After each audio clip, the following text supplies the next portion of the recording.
Bien-aimés dans le Seigneur, votre humble serviteur, le pasteur Lagui, nous sommes dans notre programme Dormir sous l'onction. Je ne cesserai de vous rappeler, notre vision, c'est de vous pousser à préparer la nuit. Parce que le monde de la nuit, c'est un monde vaste. C'est ce monde-là qui influence la journée. Ce n'est pas pour rien que Satan combat beaucoup la nuit. C'est-à-dire, il y a des gens, regardez le couple. Le couple se bat beaucoup la nuit. Le couple qui se bat là, pas vous, le couple qui se bat là. Souvent, le problème commence la nuit. C'est pas ça. Souvent, le problème commence la nuit. Discussion, pourquoi rebandi? Excusez-moi, il y a tout le monde qui me suit. Je parle en lingala. Des discussions peuvent commencer la nuit. Allez dans des hôpitaux. Les gens meurent souvent quand? La nuit. Allez dans des hôpitaux. Des accouchements, souvent, c'est quand? La nuit. C'est un monde vraiment vaste. C'est pourquoi ne négligez pas ça. Les gens se préparent pour sortir. Où est mon parfum? Où est mes maquillages? Mais les gens ne se préparent pas pour dormir. Il faut bien dormir. Même dormir, il faut dormir proprement. Il faut dormir, tu t'es lavé, tu es propre. Parce que comme tu sors là, l'environnement, et même, excusez-moi, même la chambre. Il ne faut pas dormir la chambre. Sur les lits, il y a des chaussures, le coin là-bas, il y a des désordre. Donc, même ton esprit là ne sera pas à l'aise la nuit. Alléluia. Que Dieu vous bénisse abondamment. Nous sommes en train de parler ou partager, comme je vous ai dit, moi je suis un conteur. Je vous raconte des histoires dans la Bible, on tire des leçons et puis on prie. Nous sommes en train de parler sur les décisions et les ordres maléfiques, les ordres démoniaques. Et n'oubliez pas, notre texte, c'est 1 Chronique 21, à partir du premier verset. Satan poussa David à faire de nombreux morts. Et la Bible dit commence, Satan voulait combattre Israël, il poussa David. Satan voulait combattre, citez les noms de votre famille, voulait combattre la famille de Lagui, il poussa Lagui à commettre une faute.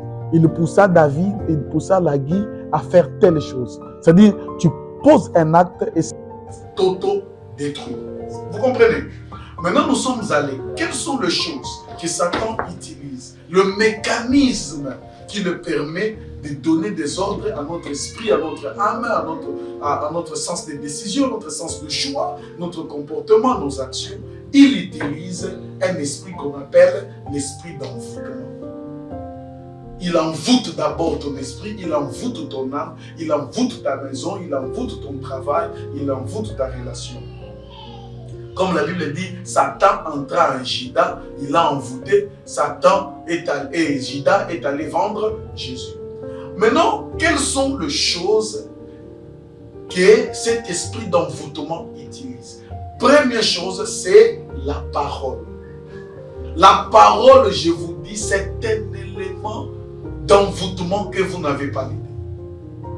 La parole ici, je vous dis, c'est quelque chose, que ce soit Dieu, que ce soit Satan, utilise s'il veut avoir l'emprise sur quelqu'un.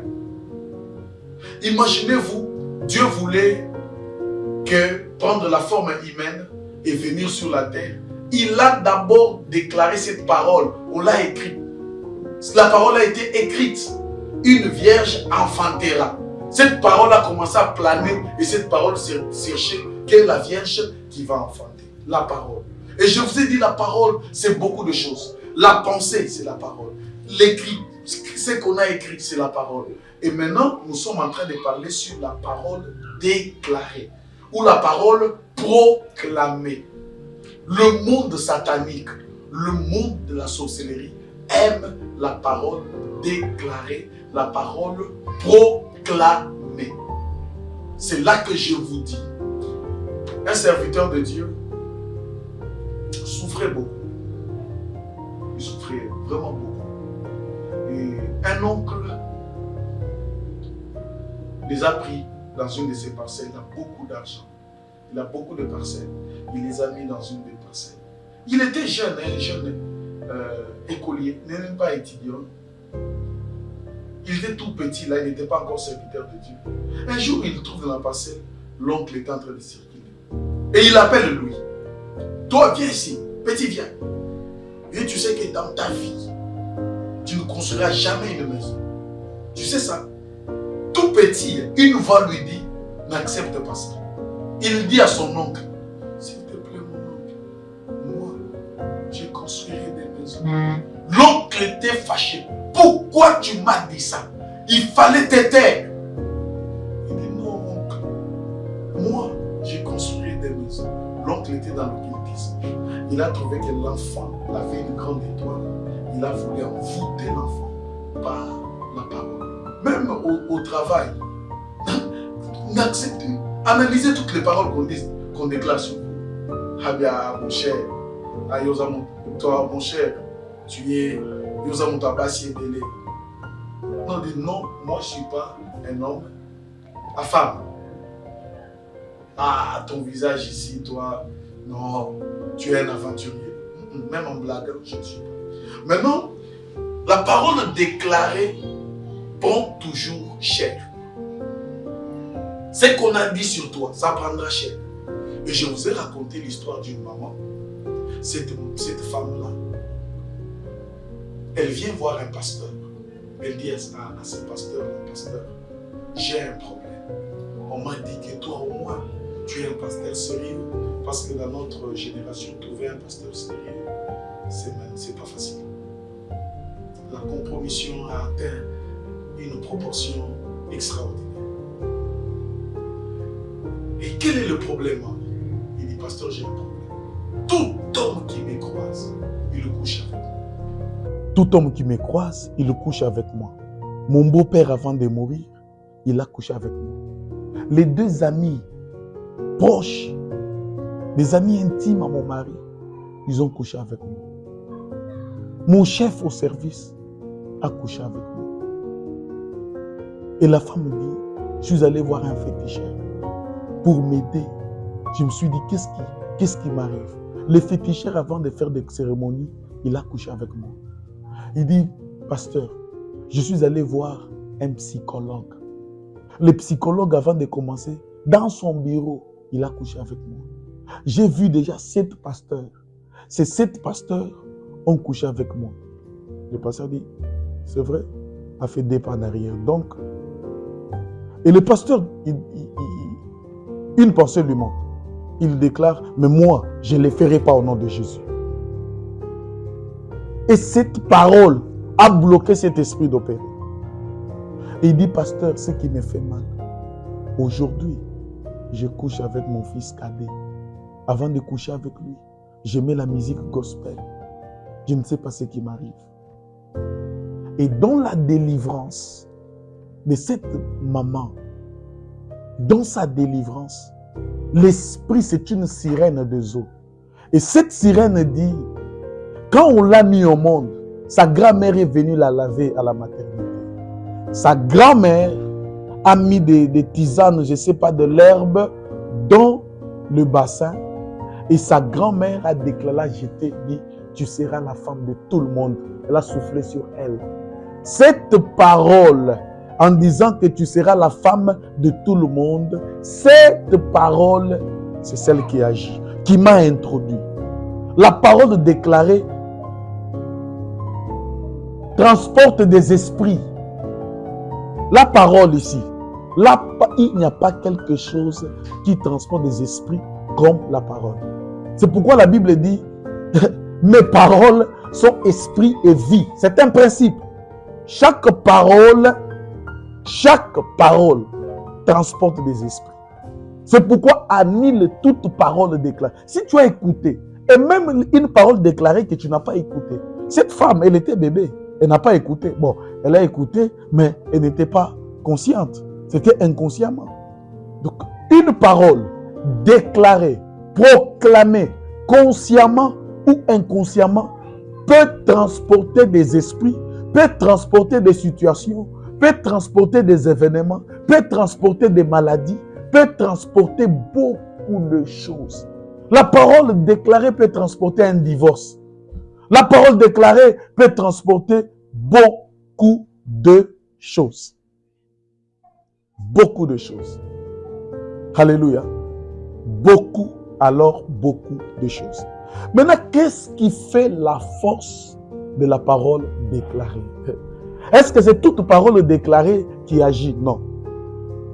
La première chose qui fait la force d'une parole déclarée, c'est l'autorité ou le pouvoir ou la position de celui qui déclare.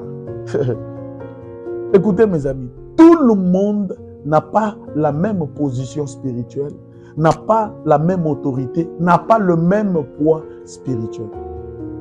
Excusez-moi de vous dire, la parole déclarée par la grand-mère et la parole déclarée par ton collègue de service n'a pas le même poids. Parce que la position de la grand-mère donne une autre puissance à la parole. La parole déclarée par un chef coutumier et la parole déclarée par un sorcier passant n'a pas le même poids spirituel.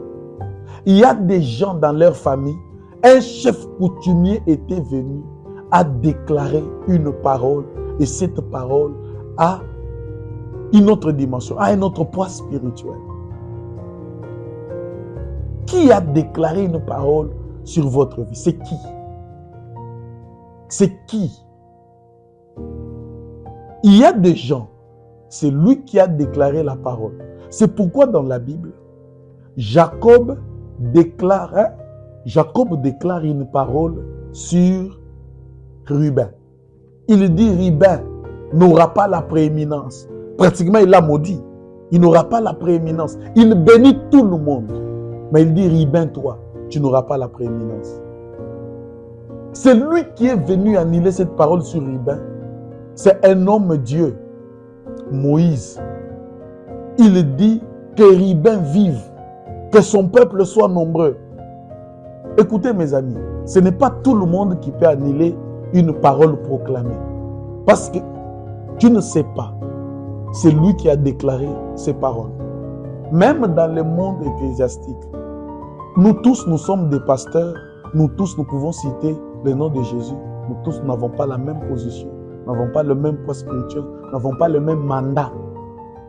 Il y a des gens, c'est comme en médecine. Quand tu as le problème des dents, il y a des dentistes. Il y a des gens que Dieu utilise. Josué a déclaré sur Jéricho une parole. Il dit, tout celui qui osera rebâtir des fondations de Jéricho, il perdra son fils aîné. Celui qui osera élever les murs, il perdra son fils cadet. 300 ans après, cette parole est restée sur Jéricho. Une parole proclamée peut rester de générations en générations. Écoutez, elle est transgénérationnelle. C'est pourquoi il faut étudier quand même l'histoire de la famille. Peut-être l'arrière-grand-père de ton grand-père avait violé une femme au village. Et le chef, on l'a appelé, le chef du village a dit, toi comme tu as fait ça, tes enfants ne se marieront pas. Vous ne savez pas. Vous n'êtes pas au courant de cette parole. C'est pourquoi vous sentez des complications dans votre mariage. Il y a une parole déclarée. Pas par n'importe qui. Un chef coutumier avait déclaré sur votre grand-père. Ton papa, parce qu'il était directeur de l'OCC, directeur de l'ONATRA, directeur de l'SNCC, directeur à la DGI, il avait fait un rapport, on a enlevé quelqu'un au travail. Il dit, comme je souffre ici, ces enfants aussi n'auront pas de travail. Vous ne connaissez pas cette histoire. Mais il y a une parole déclarée. Et c'est pourquoi vous avez des problèmes dans le domaine du travail, des complications. Des paroles déclarées. Qui a déclaré? Qui a dit? Sa position. C'est pourquoi je déclare, quel que soit celui qui a déclaré, au-dessus de lui, il y a Jésus. C'est pourquoi la Bible déclare, il a été souverainement élevé, au-dessus de principautés, des autorités, de puissance, aucun nom. C'est pourquoi au nom de Jésus, j'annule toute parole déclarée, qu'il soit un chef coutumier, un féticheur, un sorcier réputé, que ces paroles soient annulées au nom de Jésus-Christ. C'est pourquoi je te laisse annuler toutes les paroles proclamées dans ta vie au nom de Jésus.